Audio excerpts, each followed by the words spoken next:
पातळीवरती त्याला राज्य पातळीवरती खेळण्याची संधी या आपल्या प्राथमिक शिक्षणाच्या दर्जाने मिळाली पाहिजे अशी मी या निमित्ताने आपल्याकडे मागणी करत आहे। त्यानंतर या ठिकाणी ज्ञानेबी होणार म्हणून हा कार्यक्रम चांगल्या पद्धतीने होतो।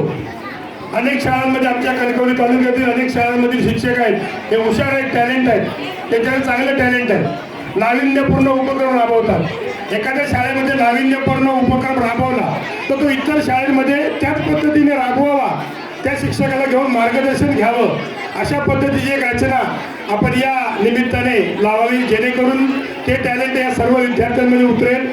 अतिशय चांगली दर्जेदार स्पर्धा या ठिकाणी आमच्या या कासारडे गावामध्ये आपण जी संधी दिला त्याबद्दल मी आभार व्यक्त करतो। अनेक मान्यवर या ठिकाणी बोलायचे आहेत आणि ज्ञानेबी होणाऱ्या स्पर्धेसाठी मी सरांना त्याशी आमंत्रित केलं तर मी बोललो की मी या कार्यक्रमाला येणार आहे, कारण छोटी छोटी मुलं जेव्हा आपल्याला उत्तरं देतात, ज्ञानेबी होणाऱ्या शब्दाचा अर्थ असा आहे की मी जन्मापासून ज्ञानी होणार आहे आणि त्यांचं टॅलेंट आपण त्यामध्ये उतरवता आणि ते टॅलेंट बघण्यासाठी आम्ही खास करून या आजच्या दिवसासाठी आलेलो आहे। अतिशय चांगली स्पर्धा व्हावी। या स्पर्धा होत असताना मी ज्यावेळी सभापती होतो, शिक्षण साहेबांना सांगू इच्छितो की ज्यावेळी सभापती होतो त्यावेळी हे जे सांस्कृतिक कार्यक्रम असतात यामध्ये जे परीक्षक असतात ते आपलेच असतात। आता परीक्षकाशेवटी मनुष्य आहे, एखादी चूक होत असते, ती चूक समोरच्या शिक्षकांनी सांभाळून घ्यायची असते, पण त्यामध्ये माझ्या शाळेचा नंबर आला पाहिजे, माझ्या शाळेची गुणवत्ता वाढली पाहिजे, त्यासाठी आम्ही चांगला कार्यक्रम केला।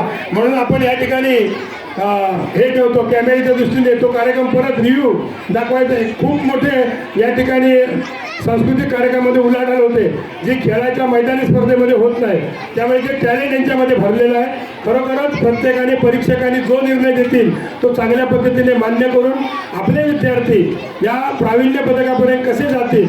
एखाद्या विद्यार्थ्याला प्रथम क्रमांक, द्वितीय क्रमांक, तृतीय क्रमांक मिळाला असेल, एखादा विद्यार्थी त्यामधून कमी पडला असेल तर त्याच्यावर पुढच्या वर्षी आपण कशी तयारी करावी ही शिक्षकांनी करून घ्यावी, या पद्धतीने मी आपल्याला या ठिकाणी विनंती करत आहे। या सर्वच खेळाचं आयोजन अतिशय दर्जेदार या कासारडे गावातील सर्वच आमच्या या मित्रपरिवाराने केले, त्याबद्दल मी या सर्वांचे आभार व्यक्त करतो। या ठिकाणी आमचा मान सन्मान केला त्याबद्दल ऋण व्यक्त करतो आणि पुन्हा एकदा व्यासपीठावर बसलेल्या सर्वच मान्यवरांचे आणि या शिक्षकांचे, विद्यार्थ्यांचे पुन्हा एकदा तुम्हाला मी शुभेच्छा देतो पुढील वाटचालीसाठी आणि मी या ठिकाणी थांबतो। धन्यवाद। जय हिंद, जय महाराष्ट्र।